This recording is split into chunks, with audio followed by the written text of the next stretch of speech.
ನಮಸ್ತೆ ಸ್ವದೇಶ್ ಮೀಡಿಯಾ ವೀಕ್ಷಕ ಬಂಧುಗಳಲ್ಲಿ ವಿನಂತಿಸಿ,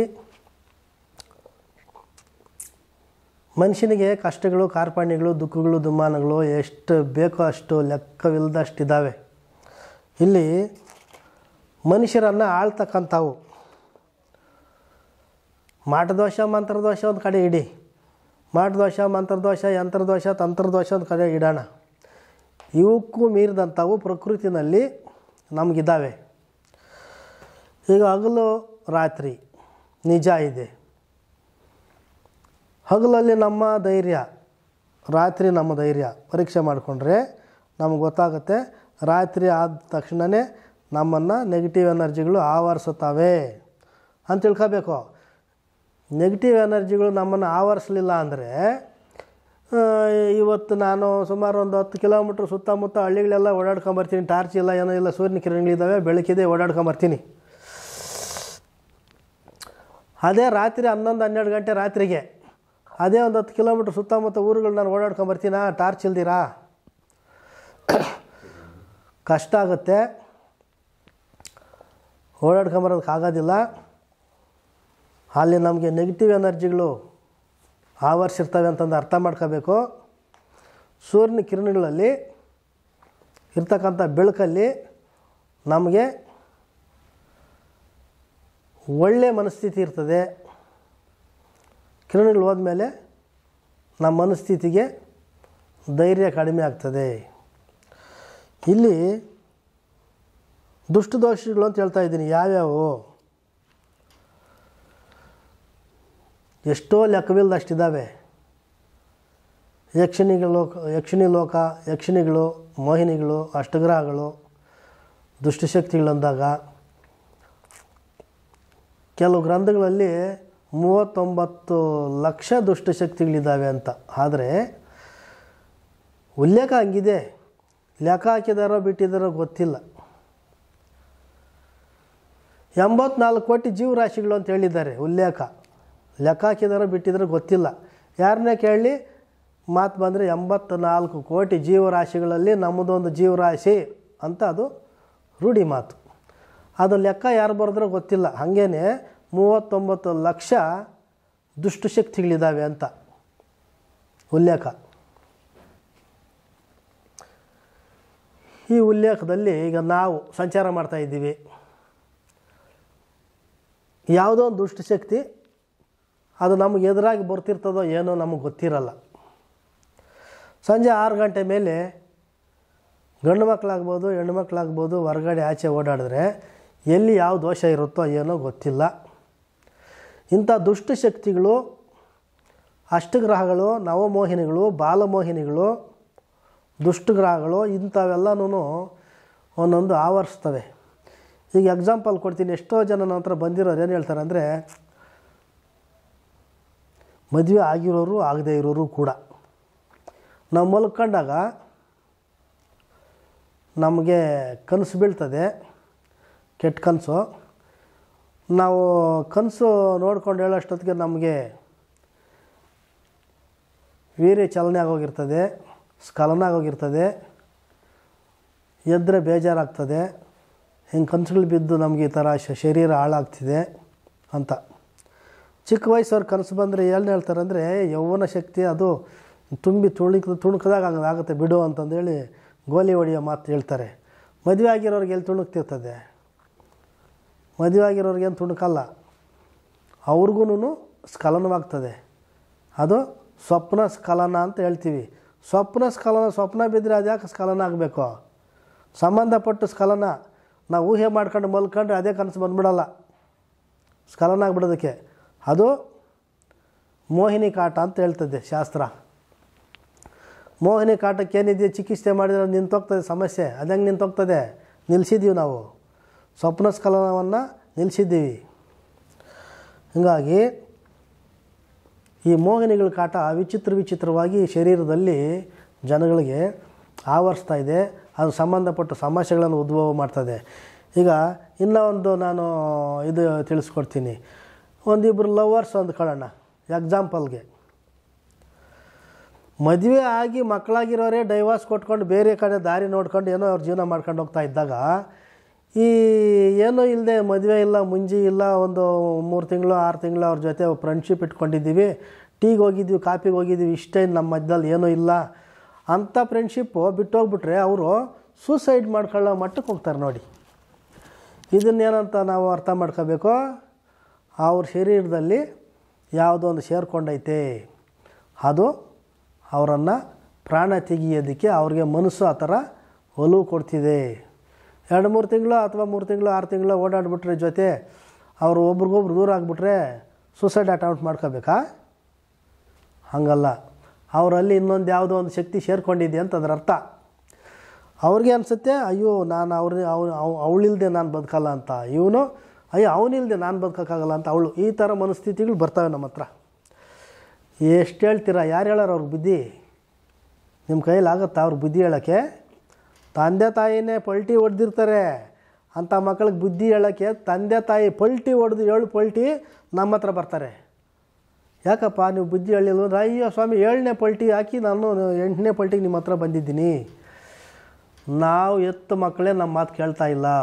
ಆವಾಗ ನೋಡ್ತೀವಿ, ಚೆಕ್ ಮಾಡ್ತೀವಿ, ಯಾಕೆ ಅಂತ ಅವ್ರ ಮನಸ್ಥಿತಿ ಅವರಾಗಿರೋದಿಲ್ಲ.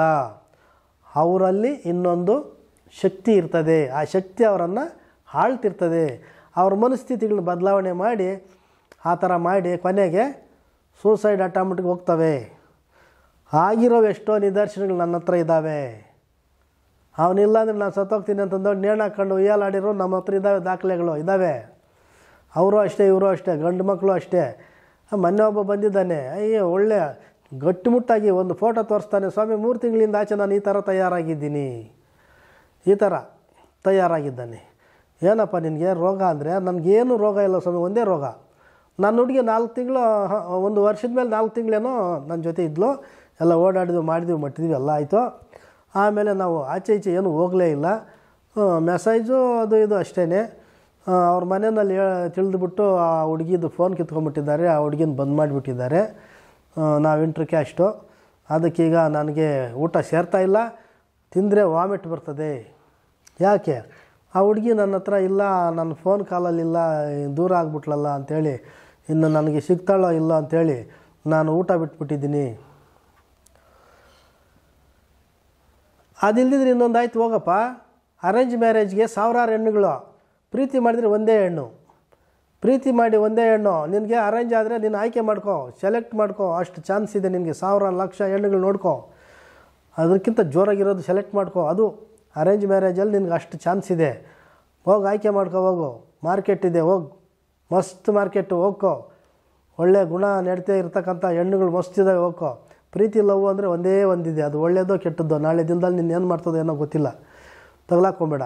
ಹೋಗು ಅಂದರೆ ಬುದ್ಧಿ ಹೇಳಿದ್ರೆ, ಬುದ್ಧಿ ಕೇಳೋದಕ್ಕೆ ಅವನಾಗಿರಲ್ವಲ್ಲ, ಅವನಲ್ಲಿ ಇನ್ನೊಂದು ಶಕ್ತಿ ಇರುತ್ತಲ್ಲ. ಇದೇ ಹೇಳೋದು ನಾನು, ಅಷ್ಟಗ್ರಹಗಳು, ನಾವು ಮೋಹಿನಿಗಳು, ದುಷ್ಟಶಕ್ತಿಗಳು ಇವು ಸೇರ್ಕೊಂಡಿರ್ತವೆ. ಅದೇ ನಾನು ಹೇಳೋದು, ಅವ್ರಿಗೆ ಗೊತ್ತಿಲ್ಲದೇನೆ ಅವರಲ್ಲಿ ಇನ್ನೊಂದು ಶಕ್ತಿ, ದುಷ್ಟಶಕ್ತಿ ಸೇರಿದಾಗ ಅವರ ಒಂದು ನಡವಳಿಕೆಗಳು ಬೇರೆಯೇ ಆಗಿರ್ತದೆ, ಅವ್ರ ಮನಸ್ಥಿತಿ ಬೇರೆ ಆಗಿರ್ತದೆ. ಅವ್ರ ಮನಸ್ಸು ಅವ್ರ ಮಾತೇ ಕೇಳಲ್ಲ. ನಮ್ಮ ಮಾತು ಕೇಳಿಬಿಡ್ತಾರಾ? ಇಲ್ಲ ಅವ್ರ ಅಮ್ಮ ಅಪ್ಪ ಮಾತು ಕೇಳಿಬಿಡ್ತಾರಾ? ಇಲ್ಲ. ಇದು ಅವರನ್ನು, ಅವ್ರ ಮನಸ್ಸನ್ನು ಆಳ್ತಕ್ಕಂಥದ್ದು ಇನ್ನೊಂದು ದೋಷ ಒಳಗಡೆ ಇರ್ತದೆ, ಅವ್ರಿಗೆ ಗೊತ್ತಿರಲ್ಲ. ಅದೇ ಹೇಳೋದು, ಅವ್ರಿಗೆ ಅರಿವಿಲ್ದಂತೆಯೇ ಒಂದು ದೋಷ ಅವರಲ್ಲಿ ಆವರಿಸ್ಕೊಂಡಿರ್ತದೆ ಅಂತ. ಅದನ್ನು ಗಮನಿಸಬೇಕು. ನಿಮ್ಮ ಮಕ್ಕಳಾಗಲಿ ಮರಿ ಆಗಲಿ, ಅಯ್ಯೋ ಅವ್ರ ಮೇಲೆ ಗೂಬೆ ಕೂರಿಸೋದಲ್ಲ. ನನ್ನ ಮಗಳು ಯಾವನ್ನೋ ಪ್ರೀತಿ ಮಾಡಿಬಿಟ್ಟಿದ್ದಾಳೆ, ಬಿಡು ಅಂದರೆ ಬಿಡ್ತಾ ಇಲ್ಲ ಸ್ವಾಮಿ, ಬಿಡಿಸಿ ಅನ್ನೋದಲ್ಲ. ಅವಳಲ್ಲಿ ಏನಿದೆ ದೋಷ ಅದನ್ನು ಕಂಡುಕೊಳ್ಳಿ. ದೋಷನ ಪರಿಹಾರ ಮಾಡಿದ್ರೆ ಅವಳು ನಾರ್ಮಲ್ ಆಗ್ತಾಳೆ, ಅವಳು ಮಾಮೂಲಿ ಪ್ರಜ್ಞೆ ಬರ್ತದೆ. ಬಿಡಿಸಿ ಸ್ವಾಮಿ ಅಂತ ಬರ್ತಾರೆ, ಬಿಡಿಸೋ ಬೇರೆ, ಅಕ್ರಮ ಸಂಬಂಧ ಇದ್ದರೆ ಬೇರೆ, ಅದನ್ನು ಬಿಡಿಸ್ತೀವಿ. ಈ ಇದು ಲವ್ವಲ್ಲಿ ಇನ್ನೊಂದು ಸೇರ್ಕೊಂಡಿರ್ತೈತೆ. ಯವನಾವಸ್ಥೆಯಲ್ಲಿ ಹೂವುದು ಪರಿಮಳ ಹೆಂಗಿರುತ್ತೋ ಆ ಪರಿಮಳ ಇರ್ತೈತೆ ಆ ಶರೀರಗಳಲ್ಲಿ. ದುಷ್ಟಶಕ್ತಿಗಳಿಗೆ ವಾಸನೆ ಬರುತ್ತೆ, ಬಂದು ಸೇರ್ಕೊತವೆ. ಇದಕ್ಕೆಲ್ಲಿ ಹೋಗ್ತೀರಾ?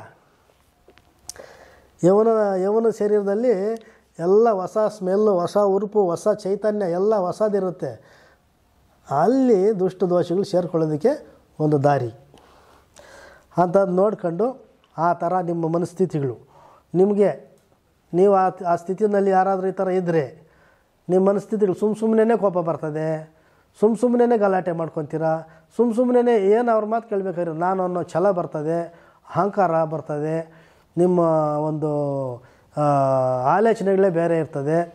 ವಿಚಿತ್ರವಾಗಿ ಇನ್ನೂ ಒಂದು ಆರೋಗ್ಯಗಳು ಕೆಡ್ತಾ ಇರ್ತದೆ.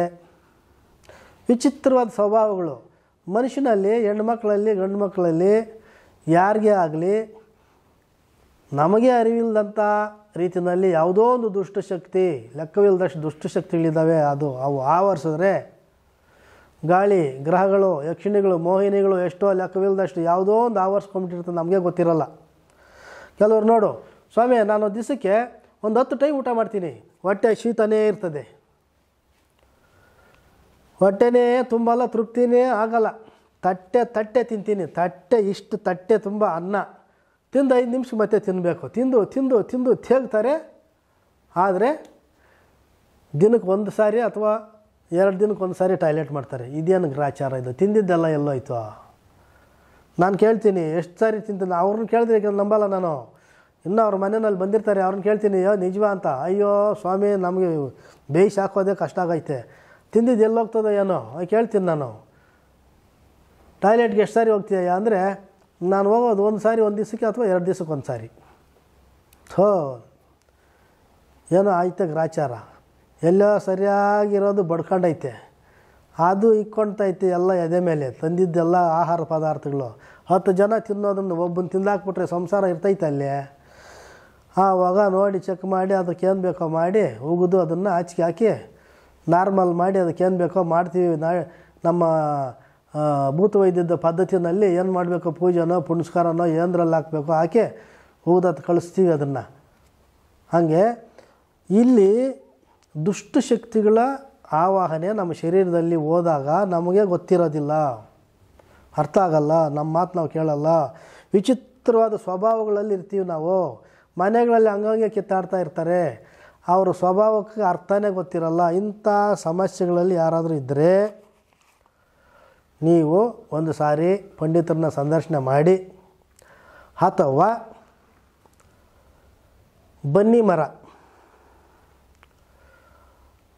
ಬನ್ನಿ ಸೊಪ್ಪು ತಗೊಂಬಂದು ಬಿಳಿ ಸಾಸಿವೆ ಇಟ್ಕೊಂಡು ಮನೆಯಲ್ಲಿ ದುಷ್ಟದೋಷಗಳೆಲ್ಲ ದೂರ ಆಗುತ್ತೆ. ನೀವು 7 ಆಂಜನೇಯ ಸ್ವಾಮಿ ಗುಡಿಗಳಿಗೆ ಹೋಗಿ, 7 ಆಂಜನೇಯ ಸ್ವಾಮಿ ಗುಡಿಗಳಿಗೆ ಹೋಗಿ ಪಾದರಾಣಿ ಅಂದರೆ ಆಂಜನೇಯ ಸ್ವಾಮಿ 7 ಊರು ಆಂಜನೇಯ ಸ್ವಾಮಿ ಪಾದರಾಣಿ ಅಂದರೆ ಪಾದದ ಮೇಲಿದು ಬೆವರು ಕೊಡ್ತಾರೆ ಪೂಜಾರಪ್ಪನವರು. ಬೆವರು ಮೇಣದ ಥರ ಕಿತ್ತು ಕೊಡ್ತಾರೆ, ಪಾದದ ಮೇಲೆ ಇರ್ತದೆ ಬೆವರು, ಅದನ್ನೇ ಪಾದರಾಣಿ ಅಂತೀವಿ. ಹಳೆಯ ಕಾಲದ ಗ್ರಂಥಗಳಲ್ಲಿ ಉಲ್ಲೇಖ ಆಗಿರೋದು ಇದೇ ವಿಚಾರ. 7 ಹನುಮಂತರಾಯನ ಗುಡಿ ಎತ್ತಿರುವ ಜಾಗದಲ್ಲಿ ಸ್ವಾಮಿ ಪಾದದಲ್ಲಿರೋ ಪಾದರಾಣಿ ತಂದು ಮಿಕ್ಸ್ ಮಾಡಿದರೆ ಅದಕ್ಕೊಂದು ಶಕ್ತಿ ಬರ್ತದೆ. ಮಿಕ್ಸ್ ಮಾಡಿ ಎಣ್ಣೆಯಲ್ಲಿ ಮಿಕ್ಸ್ ಮಾಡಿ ಬೊಟ್ಟಿಟ್ಕೊಳ್ಬೇಕು, ಸರ್ವದೋಷಗಳು ಹೋಗ್ತವೆ. 7 ಊರು ಅಂತ ಬರಬೇಕು. ಯಾವುದೋ ಒಂದು ಹಳ್ಳಿ, ನಗರ, ಪೇಟೆ ಹಂಗಲ್ಲ, ಊರು ಅಂತ ಬರಬೇಕು ಲಾಸ್ಟಲ್ಲಿ ಊರ ಹೆಸರು. ಹಳೆ ಊರು, ಹೊಸ ಊರು, ತಿಪ್ಟೂರು, ರಂಗನೂರು, ಆಮೇಲೆ ಇನ್ನೊಂದು ಊರು, ಲಾಸ್ಟಲ್ಲಿ ಊರು ಅನ್ನೋ ಹೆಸರುಗಳು ಬರಬೇಕು. ನೀವು ಯಾವ ಊರು ಹಾಕೊಳ್ರಿ, ಊರು ಅನ್ನೋದಿರ್ಬೇಕು ಲಾಸ್ಟಲ್ಲಿ.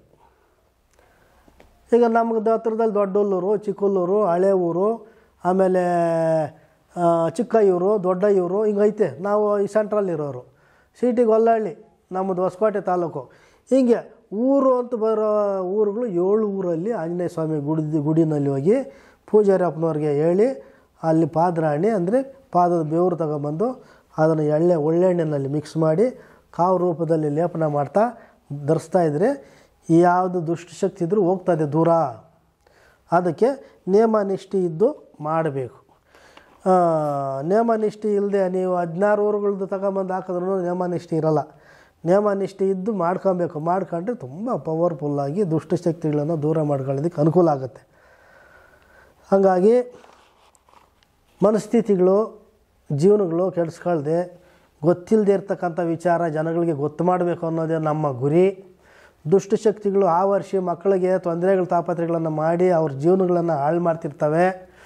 ಅದು ನೀವು ತಂದೆ ತಾಯಿಗಳು ಅರ್ಥ ಮಾಡ್ಕೊಳ್ದೆ ನನ್ನ ಮಗಳು ಯಾವನ್ನ ಲವ್ ಮಾಡಿ ನಮ್ಮ ಮಾತು ಕೇಳ್ತಿಲ್ಲ ಅಂತ ಆ ಮಗುಗೆ ಶಿಕ್ಷೆ ಮಾಡೋದಾಗಲಿ, ಕೂಡಾಕೋದಾಗಲಿ, ಫೋನ್ ಕಿತ್ಕೊಳ್ಳೋದಾಗಲಿ ಅದಲ್ಲ.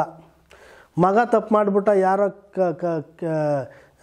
ಕಡಿಮೆ ಕುಲಸ್ಥರು ಕಡಿಮೆ ಜಾತಿ ಉಳ್ಳಂಥವ್ರನ್ನ ಲವ್ ಮಾಡಿಬಿಟ್ಟಿದ್ದ ನನ್ನ ಮಗ ಅಂತ ಅವನ್ನ ಶಿಕ್ಷೆ ಕೊಡೋದು, ಬೈಯೋದು, ಅವ್ನಿಗೆ ಹಿಂಸೆ ನರಕ ತೋರಿಸೋದು ಅದಲ್ಲ.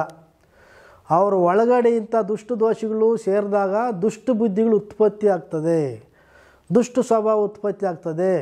ದುಷ್ಟ ದೋಷಗಳು ಆ ವರ್ಷದಾಗಲೇ ಕೆಟ್ಟ ಕೆಲಸಗಳು ಮಾಡೋದಕ್ಕೆ ಪ್ರೇರೇಪಣೆ ಕೊಡ್ತದೆ. ಒಳಗಡೆ ಇರ್ತಕ್ಕಂಥ ದುಷ್ಟಶಕ್ತಿ. ಕೊಲೆಗಡಕರು ಎಷ್ಟು ಜನ ಇದ್ದಾರೆ, ಸುಳ್ಳರು ಎಷ್ಟು ಜನ ಇದ್ದಾರೆ, ಮೋಸ ವಂಚನೆ ಮಾಡೋರು ಎಷ್ಟು ಜನ ಇದ್ದಾರೆ, ಎಲ್ಲದ ಅವ್ರ ಮನಸ್ಥಿತಿಗಳನ್ನು ಆಳ್ತಕ್ಕಂಥ ದುಷ್ಟ ದೋಷಗಳು ನಮ್ಮಲ್ಲಿ ಹೋದರೆ ನಮ್ಮ ಮನಸ್ಥಿತಿ ಅದೇ ಥರನೇ ಪರಿವರ್ತನೆ ಆಗುತ್ತೆ ಅನ್ನೋದನ್ನು ನಾನು ತಿಳಿಸಿ, ಈಗ ಬೆಳಗ್ಗೆಯಿಂದ ಸಂಜೆ ತನಕ 12 ಅವರ್ ಸೂರ್ಯಕಿರಣಗಳಿರ್ತದೆ. ಮನುಷ್ಯನ ಮನಸ್ಸು ಎಲ್ಲ ಟೈಮಲ್ಲಿ ಒಂದೇ ಇದೆಯಾ?